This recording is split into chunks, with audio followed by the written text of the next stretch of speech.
So because anytime somebody says curse, everybody gets very stressed. നമ്മൾ ശാപം എന്ന് പറയുമ്പോൾ പലപ്പോഴും ആളുകൾ അത് ഒരുപാട് ബുദ്ധിമുട്ടുന്ന ഒരു കാര്യമാണ്. So I just want to bring the understanding of curse to the simplest possible level. എന്നാൽ ഇന്ന് നിങ്ങൾക്ക് മനസ്സിലാകുന്ന രീതിയിൽ ഏറ്റവും ലളിതമായിട്ട് എന്താണ് ശാപമെന്ന് ഞാൻ പറയാം.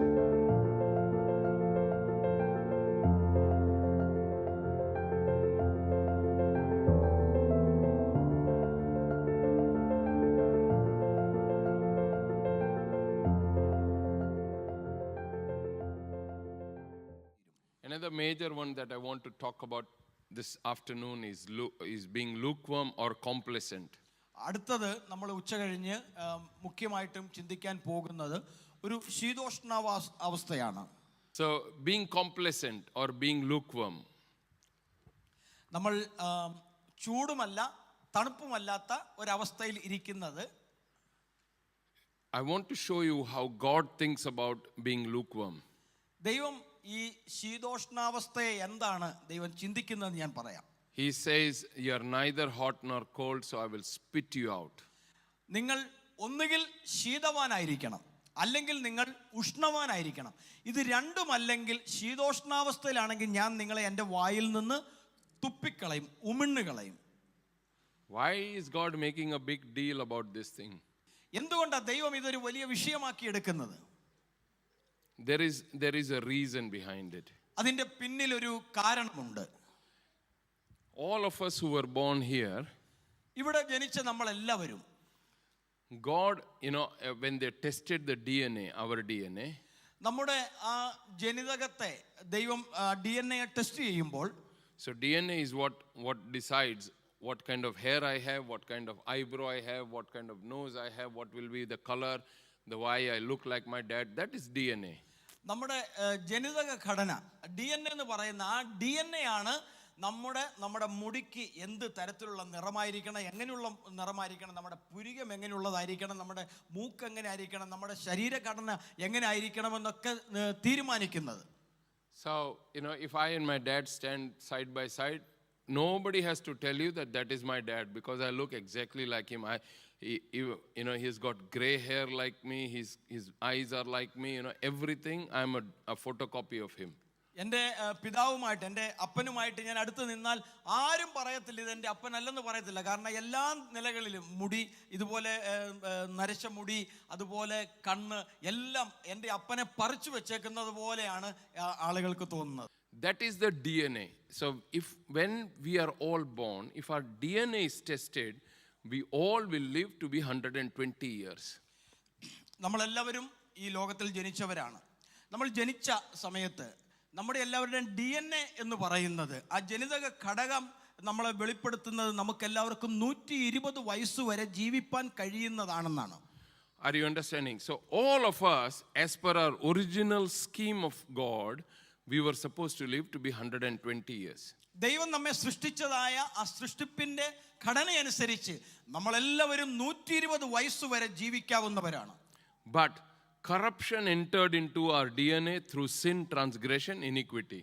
എന്നാൽ നമ്മുടെ ജീവിതത്തിലേക്ക്, നമ്മുടെ DNA-യിലേക്ക് വലിയ ഒരു കറപ്ഷൻ, ആ ഒരു അഴുകൽ നമ്മുടെ ജീവിതത്തിൽ, നമ്മുടെ പാപത്തിലൂടെ, ലംഘനത്തിലൂടെ, അകൃത്യത്തിലൂടെ കടന്നുകൂടി. Particularly generational iniquity causes our DNA to be corrupted. പ്രത്യേകിച്ചും പാരമ്പര്യമായിട്ട് നമ്മുടെ ജീവിത സാഹചര്യ ക്രമങ്ങൾ നമ്മുടെ ജീവിതത്തെ DNA-യിലേക്ക് പാപത്തെ കൊണ്ടുവന്നു. So that causes change in our DNA. അതാണ് നമ്മുടെ DNA-ക്ക് മാറ്റം വരുത്തിയത്. Then our current behavior also changes the DNA.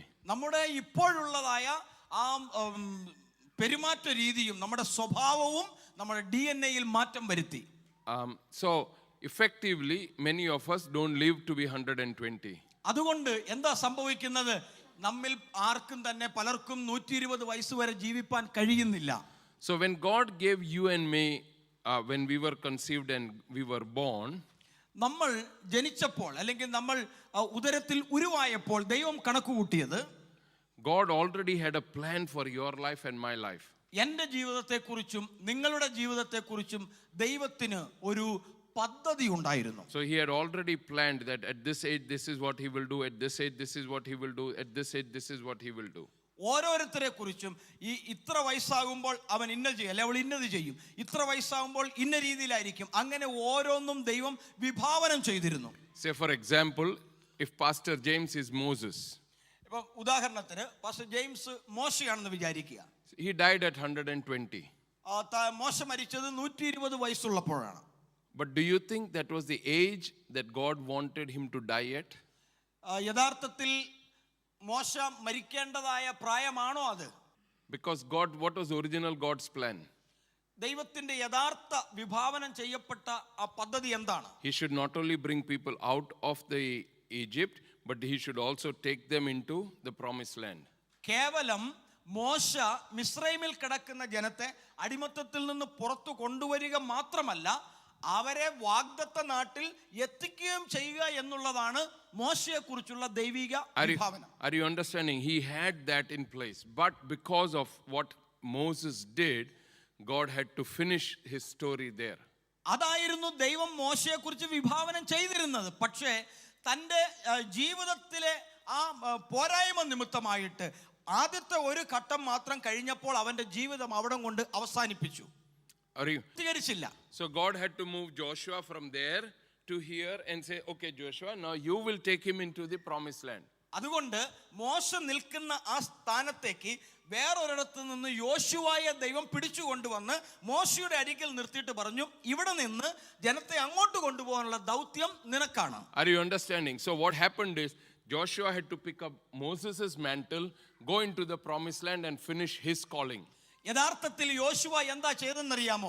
മോശ പൂർത്തീകരിക്കേണ്ടതായ ദൗത്യം അവന്റെ ആ ഒരു പുതപ്പ് ധരിച്ചുകൊണ്ട് അവൻ ചെയ്യേണ്ടതായ പ്രവൃത്തി, അതായത് ജനത്തെ വാഗ്ദത്ത നാട്ടിലേക്ക് എത്തിക്കുക എന്നുള്ള ദൗത്യം മോശയ്ക്ക് വേണ്ടിയിട്ട് മോശയ്ക്ക് പകരമായി യോശുവ ചെയ്തു. Now what happens to Joshua's mantle? അപ്പോൾ അങ്ങനെയാണെങ്കിൽ എൻ്റെ ചോദ്യം, യോശുവയുടെ മേൽ വീണ പുതപ്പ് എന്തിയെ? God had to find other people, break it up into small pieces and ask them to finish what Joshua was supposed to do. ആമേൻ. എന്നാൽ യോശുവ ചെയ്യേണ്ടിയിരുന്നതായ ഒരു ദൗത്യം എന്ന ഒരു പുതപ്പ് അവന്റെ മേലുണ്ടായിരുന്നു. അത് മുറിച്ച് പലർക്കായിട്ട് പല കഷണങ്ങളായിട്ട് കൊടുത്തിട്ട് അവരെ കൊണ്ട് യോശുവ ചെയ്യേണ്ടതായ പദ്ധതിയെ ചെയ്യിപ്പിച്ചു. This is my imagination, okay? ഞാൻ ഇങ്ങനെയാണ് അതിനെ ചിന്തിക്കുന്നത്.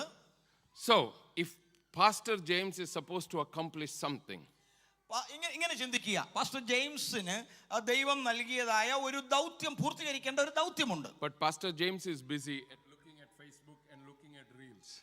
എന്നാൽ പാസ്റ്റർ ജെയിംസ് എപ്പോഴും ഫോൺ എടുത്ത് ഇങ്ങനെ റീൽസ് കണ്ടുകൊണ്ടിരിക്കുക, ഫേസ്ബുക്കിൽ ഇങ്ങനെ ചെയ്യുക, ഇങ്ങനെ ചെയ്തുകൊണ്ടിരിക്കുകയാണ്. God had planned that Pastor James would come and help me. Pastor James would lead me to the Lord. He would do certain functions, but he is busy. യഥാർത്ഥത്തിൽ pastor ജെയിംസിനെ കുറിച്ച് ദൈവം ഉദ്ദേശിച്ചത് അവൻ വ്യക്തികളെ ദൈവത്തിങ്കിലേക്ക് നയിക്കും, കൊണ്ടുവരും എന്നൊക്കെ ഓർത്ത് ദൈവം ഇരിക്കുമ്പോൾ ഇങ്ങേരെന്നാ ചെയ്യുക? ഇങ്ങനെ മലന്ന് കിടന്നുകൊണ്ട് ഫേസ്ബുക്ക് നോക്കിക്കൊണ്ടിരിക്കുക, റീൽസ് നോക്കിക്കൊണ്ടിരിക്കുക, ഓരോന്നോരോന്ന് ഇങ്ങനെ റീൽസ് ഇങ്ങനെ തട്ടി വിട്ടുകൊണ്ടിരിക്കുക. Now God has to go and find somebody else to carry out his projects. അപ്പൊ ദൈവം എന്ത് ചെയ്യണം? ജെയിംസിനെ ഏൽപ്പിച്ച ദൗത്യം ജെയിംസ് ചെയ്യാത്തത് കൊണ്ട് ജെയിംസിന്റെ ദൗത്യം ചെയ്യുവാൻ ദൈവം മറ്റു ചിലരെ കണ്ടെത്തി അവന്റെ പകരം അവിടെ കൊണ്ടുവന്ന് നിർത്തണം. Are you understanding?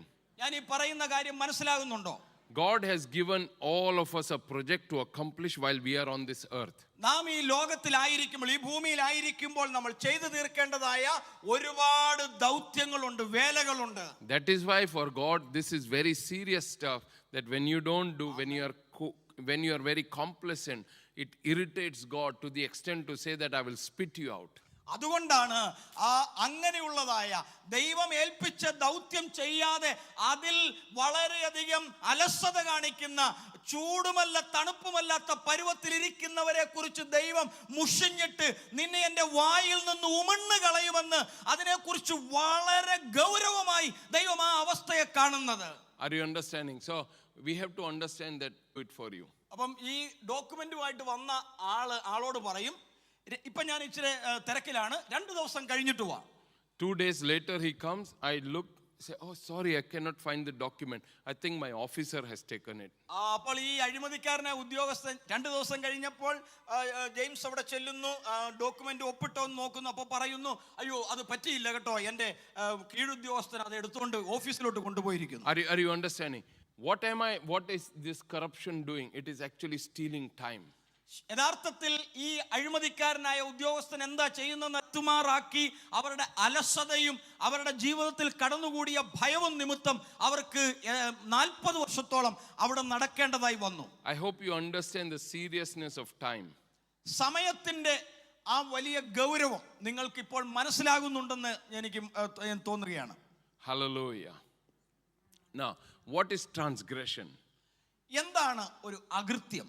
So when I commit sin, ഞാൻ പാപം ചെയ്യുമ്പോൾ, that is a single event. ഒരു പ്രാവശ്യം നടന്ന ഒരു സംഭവമാണ്. When I commit sin, I become aware that I have broken the law. ഞാൻ പാപം ചെയ്യുമ്പോൾ എനിക്ക് എൻ്റെ ഉള്ളിൽ അറിയാം ഞാൻ കൽപ്പന ലംഘിച്ചു. For example, when I was a very young child, as I said, my parents were very strict. They never gave me any pocket money. ഇപ്പോൾ ഇങ്ങനെ ഞാനൊരു കൊച്ചുകുട്ടിയായിരുന്ന സമയത്ത് എൻ്റെ മാതാപിതാക്കന്മാർ, ഞാൻ വളരെ ശാഠ്യമുള്ളവനാണ്, എനിക്ക് ഒരു പോക്കറ്റ് മണിയും തരുന്നില്ല. They are very strict, so they don't give me any pocket money. എൻ്റെ മാതാപിതാക്കന്മാർ വളരെ കർക്കശ സ്വഭാവമുള്ളവരായതുകൊണ്ട് എന്നെ അഴുക്കാക്കണ്ട എന്ന് വിചാരിച്ച് എനിക്ക് കൈമടക്കൊന്നും തരാറില്ല. But I go to a school where everybody brings pocket money. എന്നാൽ ഞാൻ പോകുന്ന സ്കൂളിൽ ഞാൻ ഒഴികെ ബാക്കി എല്ലാവരും കൈമടക്ക് പോക്കറ്റ് മണി കൊണ്ടുവരാറുണ്ട്. It created an inferiority complex in me. എന്നിൽ ഒരു അപകർഷതാ ബോധം അത് വരുത്തി തീർക്കുന്നു. The only way I could come to their level is if I had some pocket money. ഞാൻ അവരുടെ ഒപ്പം എത്തണമെങ്കിൽ അവർ കൊണ്ടുവരുന്നത് പോലെ തന്നെ എൻ്റെ കയ്യിലും പോക്കറ്റ് മണി ഉണ്ടാകണം. So parents won't give pocket money. I need pocket money. So how do you think I will get pocket money? എൻ്റെ മാതാപിതാക്കന്മാരാകട്ടെ അവര് എനിക്ക് പോക്കറ്റ് മണി തരുന്നില്ല. മറ്റുള്ളവരെ പോലെ എനിക്കും അത് എൻ്റെ കയ്യിൽ കുറച്ച് പൈസ ഉണ്ടാകണമെന്ന് ആഗ്രഹിക്കുന്നുണ്ട്. അങ്ങനെയാണെങ്കിൽ എനിക്ക് എങ്ങനെയായിരിക്കും അത് കണ്ടെത്താനായിട്ട് കഴിയുന്നത്? So like Moses, I look to the left, I look to the right. മോശയെ പോലെ ഞാനും അങ്ങോട്ട് നോക്കി ഇങ്ങോട്ട് നോക്കി. No papa, no mummy. പപ്പ ഇല്ല, മമ്മി ഇല്ല. Slowly went to their cupboard. വളരെ അനങ്ങാതെ അലമാരിയുടെ അടുക്ക ചെന്നു. My ears are listening if there is any movement. ഞാൻ ഇങ്ങനെ കാത് കൂർപ്പിച്ചിരിക്കുക, ആരുടെയെങ്കിലും കാൽപെരുമാറ്റം കേൾക്കുന്നുണ്ടോ? Slowly opened the mummy's bag, took two rupees. സിബിന്റെ ഒന്നും ഒച്ച കേൾക്കാതെ പതുക്കെ മമ്മിയുടെ ബാഗ് തുറന്നു, 2 രൂപ അതിൽ നിന്ന് എടുത്തു. The moment I picked it up, I felt something prick here. ഞാൻ ഈ 2 രൂപ നിശബ്ദമായി വളരെ ശാന്തമായിട്ട് എടുത്ത സമയത്ത് എന്തോ ഒരു മുള്ളു തറയ്ക്കുന്ന പോലെ ഇവിടെ ഒരു കുത്ത്. Nobody had told me that this is not right. നീ ഇങ്ങനെ ചെയ്യുന്നത് ശരിയല്ല എന്ന് എനിക്ക് ആരും പറഞ്ഞു തന്നിട്ടില്ല. But I knew in my heart this is not right.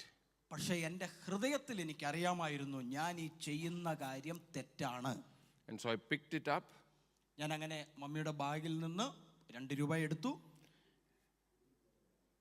The moment I broke that law, I did that again and again. ഞാൻ ഒരു തവണയേ ചെയ്തുള്ളൂ, പക്ഷെ ഞാൻ ആ ചെയ്ത സമയത്ത് ഞാൻ പിന്നെയും അത് ചെയ്തുകൊണ്ടേയിരുന്നു. So first time I did, it was sin.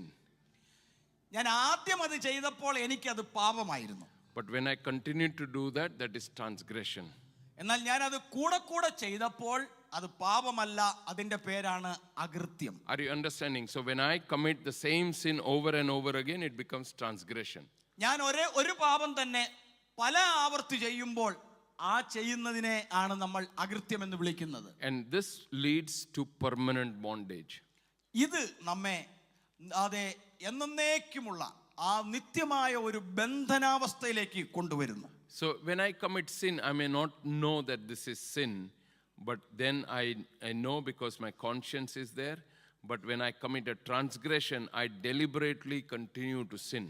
ഞാൻ ഇത് ചെയ്ത സമയത്ത് അത് പാപമാണെന്ന് എനിക്ക് അറിയത്തില്ലായിരുന്നു. എങ്കിലും എൻ്റെ മനസാക്ഷി അത് എന്നെ കുറ്റം വിധിച്ചുകൊണ്ടിരുന്നത് കൊണ്ട് ഞാൻ ആവർത്തിച്ച് വീണ്ടും വീണ്ടും ഒരേ പാപം ഒരുപാട് തുടരെ ചെയ്യുന്നത് കൊണ്ട് അത് എനിക്ക് ലംഘനമാണ് എന്ന് എനിക്ക് ബോധ്യമാക്കി തന്നു. And when I commit transgression over and over again, it becomes like second habit. എൻ്റെ ആദ്യത്തെ സ്വഭാവം ത്തിൽ നിന്നും വ്യത്യാസമായിട്ട് ഞാൻ അകൃത്യം ചെയ്തുകൊണ്ടിരിക്കുമ്പോൾ അതെൻ്റെ രണ്ടാമത്തെ സ്വഭാവമായി മാറി. Are you understanding? Say for example, gossip. പരദൂഷണം പറച്ചില്. We don't even realize now that we are gossiping. അത് നമുക്കറിയത്തില്ല, നമ്മൾ ഒരാളെ കുറിച്ച് പറയുമ്പോൾ ആ പരദൂഷണം പറയുന്നത് നമുക്ക് മനസ്സിലാകുന്നില്ല. Because we are so used to it. കാരണം നമ്മൾ അതിന് അങ്ങനെ ശീലിച്ചു പോയി. I see it so often around me now. എനിക്ക് ചുറ്റും പരദൂഷണം പറയുന്നവരെ എനിക്ക് ഒരുപാട് കാണാൻ പറ്റുന്നു. Why? Because it has become like a second habit. കാരണം ഇതെല്ലാം ഒരു എൻ്റെ രണ്ടാമത്തെ സ്വഭാവമായിട്ട് അതങ്ങ് മാറി. I'll give you an example. ഞാനൊരു ഉദാഹരണം തരാം. When we meet our friend, നമ്മൾ നമ്മുടെ സുഹൃത്തുക്കളെ കണ്ടുമുട്ടുമ്പോൾ, so I will ask, oh James, after such a long time we are meeting, eh? ഓ ജെയിംസ്, എന്തുണ്ട് വിശേഷം? ഒത്തിരി കാലം കൂടിയാണല്ലോ കാണുന്നേ. So what else? എന്തൊക്കെയുണ്ട്? I'm actually asking, what else gossip have you got? എന്തൊക്കെയുണ്ടെന്ന് ചോദിച്ചതിന്റെ അർത്ഥം എന്താണെന്നറിയാമോ? ഇനിയും വല്ലോ പരദൂഷണം പറയാൻ വേറെ ഉണ്ടോ? Have you met Pastor Binoy Puthankurishu recently? Binoy pastor ഈ അടുത്ത സമയത്ത് എങ്ങാനും കണ്ടോ? Very innocent question. ഇത്ര നിഷ്കളങ്കമായൊരു ചോദ്യം. And then he will bring out this big river of information. ഞാനൊരു ചെറിയ ചോദ്യമേ ചോദിച്ചുള്ളൂ, പക്ഷേ ഇതിന്റെ അറ്റത്തൊരു പശു ഉണ്ടെന്നുള്ള കാര്യം അറിഞ്ഞില്ല. കാരണം എന്താണെന്നറിയാം, പിന്നെ അങ്ങ് ഈ നമ്മുടെ വിവരശേഖരണത്തിന്റെ വലിയൊരു നദി അങ്ങോട്ട് ഒരു മുല്ലപ്പെരിയാർ അങ്ങ് തുറക്കുമായിരുന്നു. And then I take all this information and then I meet Pastor Ray.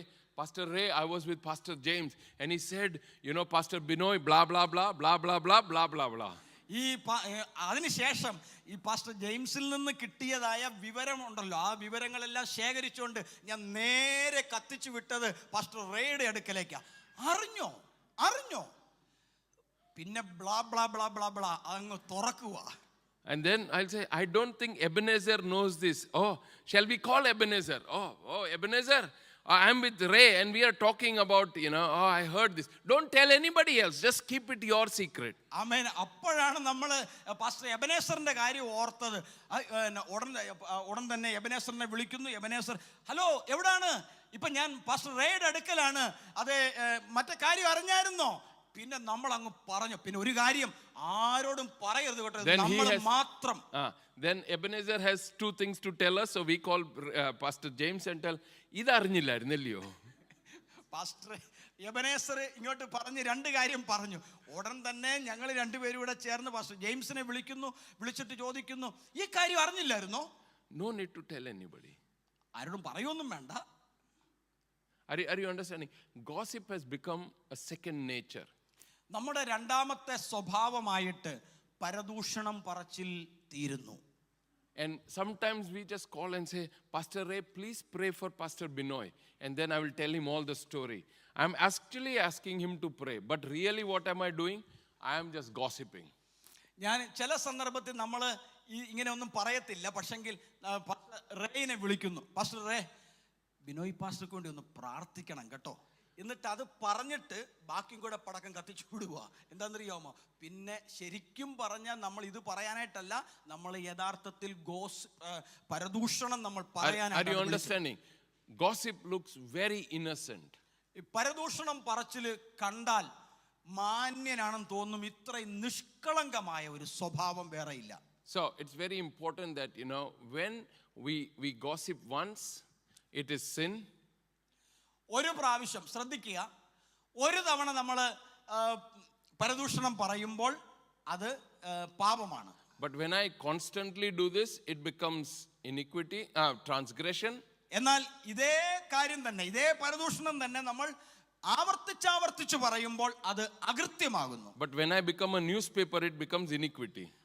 എന്നാൽ നമ്മളൊരു പത്രമാകുമ്പോഴുണ്ടല്ലോ, വർത്തമാന പത്രമായി തീരുമ്പോൾ അതൊരു ലംഘനമാകുന്നു.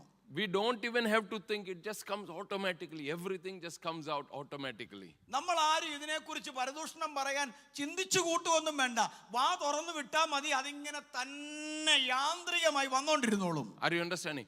That is why it's very important that we understand that iniquity is when it has become like a second habit. We don't even think there is an inclination towards that particular sin. പ്രിയരെ, നമ്മൾ അകൃത്യം നമ്മൾ ചെയ്യുമ്പോൾ അത് നമ്മുടെ രണ്ടാമത്തെ സ്വഭാവമായി മാറുമ്പോൾ നമ്മൾ അതിനോട് പറ്റിച്ചേർന്നിരിക്കുന്ന ഒരവസ്ഥയിലേക്ക് വരുന്നു. Same thing is about worry.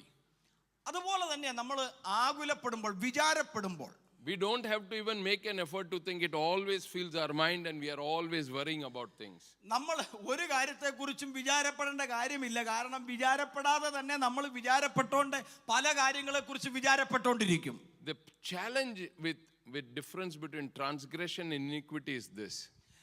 നമ്മുടെ മുമ്പിലുള്ള ഏറ്റവും വലിയ വെല്ലുവിളി എന്ന് പറയുന്നത് അകൃത്യവും ലംഘനവും തമ്മിലുള്ളതായ വ്യത്യാസം എന്താണെന്ന് കണ്ടുപിടിക്കാനാണ്. At transgression stage, it has still not entered my DNA. ഈ അകൃത്യമുണ്ടല്ലോ, അതിപ്പോഴും എൻ്റെ ജനിതക ഘടനയിലേക്ക് വന്നിട്ടില്ല. But the moment it turns into an iniquity, it goes into my DNA. എന്നാൽ അത് എൻ്റെ ലംഘനമായി മാറിക്കഴിയുമ്പോൾ അതെൻ്റെ DNA-യിലേക്ക് അലിഞ്ഞു ചേരുന്നു. The challenge with DNA is that when I have children, I pass that DNA on to them. എന്നാൽ ഇപ്പോഴുള്ള എൻ്റെ ഏറ്റവും വലിയ വെല്ലുവിളി എന്താണെന്ന് ചോദിച്ചാൽ, എന്നിൽ കുടികൊള്ളുന്നതായ ഈ സ്വഭാവം എൻ്റെ തലമുറയിലേക്ക് അത് കൈമാറ്റം ചെയ്യപ്പെടുന്നു. Are you understanding? മനസ്സിലാകുന്നുണ്ടോ? The iniquity passes from generation to generation. അകൃത്യം തലമുറയായിട്ട് അതിങ്ങനെ പോയിക്കൊണ്ടിരിക്കും. I had a severe anger problem. എനിക്കാണെങ്കിൽ ഭയങ്കര കോപത്തിന്റെ പ്രശ്നമുണ്ട്. My father had an anger problem. എൻ്റെ അപ്പന് കോപത്തിന്റെ വലിയ പ്രശ്നമുണ്ടായിരുന്നു. His father had an anger problem. അദ്ദേഹത്തിന്റെ അപ്പന് വലിയ കോപത്തിന്റെ പ്രശ്നമുണ്ടായിരുന്നു. His father had an anger problem. എൻ്റെ അപ്പന്റെ അപ്പന് കോപത്തിന്റെ വലിയ പ്രശ്നമുണ്ടായിരുന്നു. Nobody had to teach me to be angry. ആരും എന്നെ കോപിക്കേണ്ടത് എങ്ങനെയാണെന്ന് പഠിപ്പിക്കേണ്ട കാര്യമില്ല. Are you understanding what I am saying? ഞാൻ ഈ പറയുന്ന കാര്യം മനസ്സിലാകുന്നുണ്ടോ? ഉണ്ടോ? Yes or no? It passes in our DNA. അത് എങ്ങനെയാ സംഭവിക്കുന്നത്? നമ്മുടെ DNA-യിൽ കൂടെ അത് അടുത്ത തലമുറയിലേക്ക് പകരപ്പെടുന്നു. So we not only pass to our people the way we look, but the way we behave also we pass on to our children. നമ്മുടെ അപ്പൻ എങ്ങനെ ഇരുന്നു അതുപോലെ നമ്മളെ കാണുന്നത് പോലെ തന്നെ അതേ DNA നമ്മിലേക്ക് വന്നതുപോലെ തന്നെ നമ്മുടെ സ്വഭാവത്തിന്റെ DNA-യും നമ്മുടെ അടുത്ത തലമുറയിലേക്ക് നമ്മിൽ നിന്നും കൈമാറ്റം ചെയ്യപ്പെടുന്നു. We'll find a lot of people who are alcoholic, their children will be alcoholic. നമുക്കറിയാം മദ്യം കുടിക്കുന്നതായ പല ആളുകളുടെയും സന്തതികൾ, മക്കൾ, അവരും മദ്യപാനികളായി തീരാനുള്ള സാധ്യതയേറെയാണ്. Are you understanding that the possibility is very, very high? അതിന്റെ സാധ്യത വളരെ കൂടുതലാണ്. Why? Because that iniquity of addiction has passed on to the next generation. കാരണം അടിമത്തത്തിന്റെ, ഒന്നിനോടുള്ള അടിമത്തത്തിൻ്റെതായ ആ ഒരു അകൃത്യം നമ്മുടെ DNA-യിൽ കൂടെ അടുത്ത തലമുറയിലേക്ക് പെട്ടെന്ന് കടന്നു പോകുന്നു. I'll quickly share a story from one of the counselings that I did. ഞാൻ ചെയ്തതായ ഒരു കൗൺസിലിംഗിൽ സംഭവിച്ച ഒരു കാര്യം പെട്ടെന്ന് പറയാം. So we had a lady who came, this was a European lady, very big, very tall. She came to me. ഒരിക്കൽ ഒരു യൂറോപ്പുകാരിയായ ഒരു മദാമ, ഒരു വനിത, വളരെ പൊക്കവും വളരെ വണ്ണവും ഒക്കെ ഉള്ള ഒരു മദാമ എൻ്റെ അടുക്കൽ വന്നു. She said, "Pastor, I need your help. I have got an addiction." എന്നോട് എൻ്റെ അടുക്കൽ വന്നിട്ട് പറഞ്ഞു, പാസ്റ്റർ, ഞാൻ ചില കാര്യങ്ങൾക്കൊക്കെ അടിമപ്പെട്ടിരിക്കുകയാണ്. So I said, "What addiction do you have?" ഞാൻ ചോദിച്ചു, എന്ത് തരത്തിലുള്ള അടിമത്തമാണുള്ളത്? So she said, "I have Coca-Cola every day, 5 bottles of Coca-Cola every day." താൻ പറഞ്ഞു, ഞാൻ എല്ലാ ദിവസവും എനിക്ക് കൊക്കക്കോളയോടാണ് അടിമത്തം. 5 ലിറ്റർ കൊക്കക്കോള ഞാൻ കുടിക്കും. Are you understanding? So she would, instead of coffee in the morning, she will have Coca-Cola. ഈ രാവിലെ നമ്മളൊക്കെ കടുങ്കാപ്പി കുടിക്കുന്ന സമയത്ത് ഈ വനിത അവൾ കുടിക്കുന്നത് കൊക്കക്കോളയാണ്. Then throughout the day she drinks Coca-Cola. അങ്ങനെ ഒരു ദിവസം മുഴുവനും 5 ലിറ്റർ കൊക്കക്കോള കുടിക്കുന്നു. So I asked her, "So when did this addiction start?" ഞാൻ ചോദിച്ചു, നിനക്ക് എങ്ങനെയാണ് ഈ ഒരു അഡിക്ഷൻ ഉണ്ടായത്? When did it start? എന്നാണ് തുടങ്ങിയത്? She said, oh, as far as I remember, even as a 5-year-old, 6-year-old, I had this addiction. എൻ്റെ അറിവ് ശരിയാണെങ്കിൽ ഒരു 5-6 വയസ്സ് മുതൽ ഞാൻ ഈ കൊക്കക്കോളയ്ക്ക് അടിമയാണ്. No, that is how far I can remember. I always had this addiction. എനിക്ക് എപ്പോഴും ഉണ്ടായിരുന്ന ഒരു കാര്യമാണിത്. പക്ഷേ എനിക്ക് ഓർമ്മ ശരിയാണെങ്കിൽ ഒരു 5-6 വയസ്സ് മുതൽ ഇത് ഉണ്ടായിരുന്നു. So I remember it from that age. അന്ന് മുതലാണ് ഞാൻ ഓർക്കുന്നത്. So I said, because I understand sin, transgression, iniquity, I said to her, so how many siblings do you have? എനിക്ക് ഈ അകൃത്യം, പാപം, ലംഘനം ഇതിനെക്കുറിച്ചൊക്കെ നന്നായിട്ട് അറിയാവുന്നത് കൊണ്ട് ഞാൻ ഈ സഹോദരിയോട് ചോദിച്ചു, നിനക്ക് എത്ര സഹോദരങ്ങളുണ്ട്? She said 4. 4 പേര്. So I said, okay, let me guess. One of them is addicted to porn, another is addicted to food, another is addicted to gambling, another is addicted to something else. ഈ ഇവളുടെ 4 സഹോദരങ്ങൾ, അതിൽ ഒരാള് അശ്ലീല ചിത്രങ്ങൾ, വീഡിയോകൾ കാണുന്നതായ ഒന്നിന് അടിമയാണ്, മറ്റൊരെണ്ണം ചൂതാട്ടത്തിന്, മറ്റൊന്ന് ഭക്ഷണത്തിന് അടിമയാണ്. So all these examples I gave. ഞാൻ അങ്ങനെ അവളോട് ഈ ഉദാഹരണങ്ങളെല്ലാം പറഞ്ഞു. And she looked at me like, she said, oh, Pastor, that is tremendous. You are moving in the prophetic. അപ്പോൾ ആ സഹോദരി പറയുകയാണ്, വനിത പറയുകയാണ്, ശരിയാ പാസ്റ്റർ പറഞ്ഞത് ശരിയാണ്, കാരണം പാസ്റ്റർ ഇപ്പോൾ ഒരു പ്രവചന ദൂതിലൂടെയാണ് പോകുന്നത്. I said, no, this is not prophetic. I know, because you got it. If your addiction started at the age of 6, that means it is in your DNA, and all the family members would be born with an addiction, an inclination towards addiction. ഞാൻ പറഞ്ഞു, നീ 5-6 വയസ്സ് മുതൽ കൊക്കക്കോളയ്ക്ക് നീ അടിമയായെങ്കിൽ നിന്റെ കുടുംബത്തിലുള്ള പലരും തന്നെ ഇതുപോലെ DNA-യിൽ കൂടെ വന്നതായ പലതിനും അടിമകളായിട്ട് മാറിയിരിക്കുന്നു. Are you understanding? So someone may say that, yes, my father was an alcoholic, but I never became an alcoholic. If you have not dealt with the iniquity, it is highly possible that you are addicted to internet, or you are addicted to some other. You might be addicted to gossip, but some other addiction will be there in some other format. ഒരു കാര്യം നമ്മൾ മറന്നു പോകരുത്. ഇപ്പോൾ നമ്മുടെ അപ്പൻ ഒരു മദ്യപാനിയായിരുന്നു. ആ മദ്യപാനത്തിൻ്റെ ഒരു സ്വഭാവം നമ്മിലേക്ക്, അടുത്ത തലമുറയിലേക്ക് വരണമെന്ന് നിർബന്ധമില്ല. ഇനി അതില്ലെങ്കിൽ പോലും ഒന്നുകിൽ മറ്റു പല രീതിയിൽ, മദ്യപാനമല്ലാതെ മറ്റു പല രീതിയിൽ അതൊരു സ്വഭാവമായി നമ്മുടെ DNA-യിൽ കൂടെ കടന്നു വരുവാൻ സാധ്യത ഏറെയാണ്. It will happen because it is there in the DNA. It may skip one generation, the next generation will pick it up. അത് അപ്പൻ മദ്യപാനി ആയിരുന്നുവെങ്കിൽ തീർച്ചയായിട്ടും അത് ആ DNA-യിൽ ഉള്ളതുകൊണ്ട് മറ്റു ഏതെങ്കിലും രീതിയിൽ നമുക്ക് തീർച്ചയായിട്ടും ഉണ്ടാകും. So it is an addiction. അതൊരു അടിമത്തമാണ്. Are you understanding? So it will pass from generation to generation. അടിമത്തം എന്ന് പറയുന്നത് അത് ഒരു വ്യക്തിയിൽ നിന്ന് മറ്റൊരു വ്യക്തിയിലേക്ക് അത് പാസ് ചെയ്യുന്നതാണ്. So it's very important to understand that any sin can become an iniquity. ഏതൊരു പാപത്തിനും ഒരു അകൃത്യമായിട്ട് മാറാൻ കഴിയും. So when iniquity is when we do something repeatedly. നമ്മൾ എപ്പോഴാണ് അകൃത്യമാകുന്നത്? ഒരു പാപം ഒരു തവണ ചെയ്യുമ്പോൾ അല്ല, ഒരു പാപം തന്നെ പല ആവർത്തി ചെയ്യുമ്പോൾ അത് അകൃത്യമാകുന്നു. And we have to always remember that with iniquity, curses are also released. With sin, transgression, iniquity, curses are also released. നമ്മുടെ ജീവിതത്തിലേക്ക് അകൃത്യം വരുന്നതോടുകൂടെ തന്നെ ശാപവും നമ്മിലേക്ക് എത്തപ്പെടുന്നു. Now what is curse? ഇനി ശാപം എന്താണ്? So because anytime somebody says curse, everybody gets very stressed. നമ്മൾ ശാപം എന്ന് പറയുമ്പോൾ പലപ്പോഴും ആളുകൾ അത് ഒരുപാട് ബുദ്ധിമുട്ടുന്ന ഒരു കാര്യമാണ്.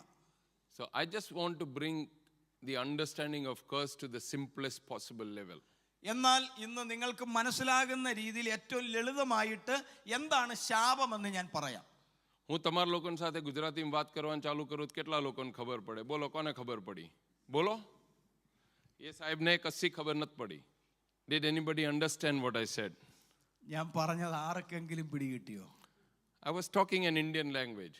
ഞാനൊരു ഇന്ത്യൻ ഭാഷയിലാണ് സംസാരിച്ചത്. But none of you understood. പക്ഷെ നിങ്ങളിൽ ആർക്കും തന്നെ അത് മനസ്സിലായില്ലല്ലോ.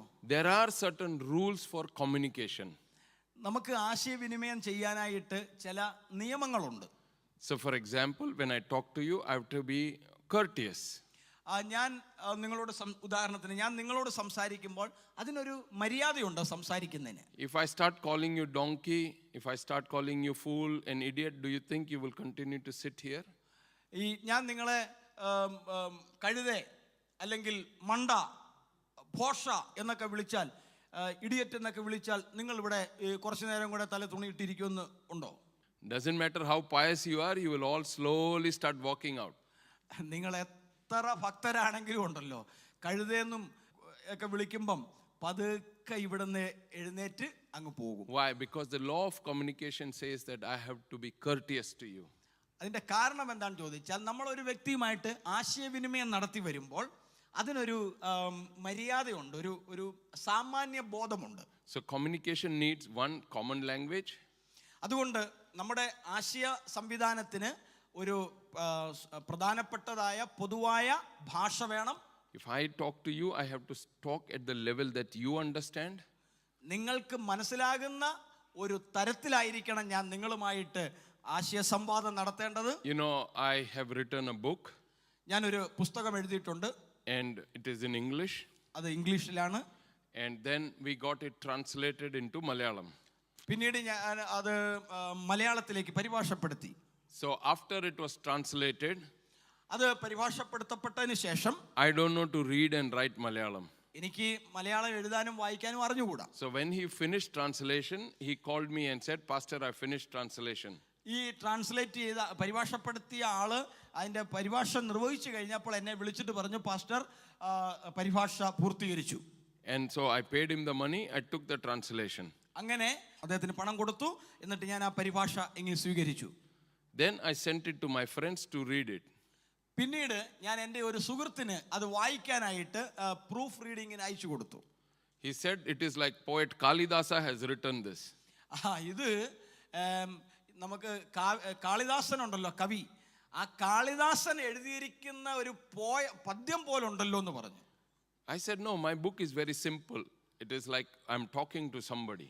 ഞാൻ പറഞ്ഞു, ഇത്രയും കാവ്യാത്മകമായിട്ടൊന്നും കാളിദാസൻ എഴുതിയതുപോലെ ഇതൊന്നും എഴുതേണ്ട കാര്യമില്ല. കാരണം ഞാൻ ഒരാളോട് സംസാരിക്കുന്നത് പോലെ ലളിതമായിട്ട് പറഞ്ഞിട്ടുള്ള കാര്യം ഇതിനെ ഇത്രയും വലിയ കാവ്യാത്മകമാക്കണ്ട. So he read it out to me. എന്നിട്ട് അദ്ദേഹം എന്നോട് പറഞ്ഞു.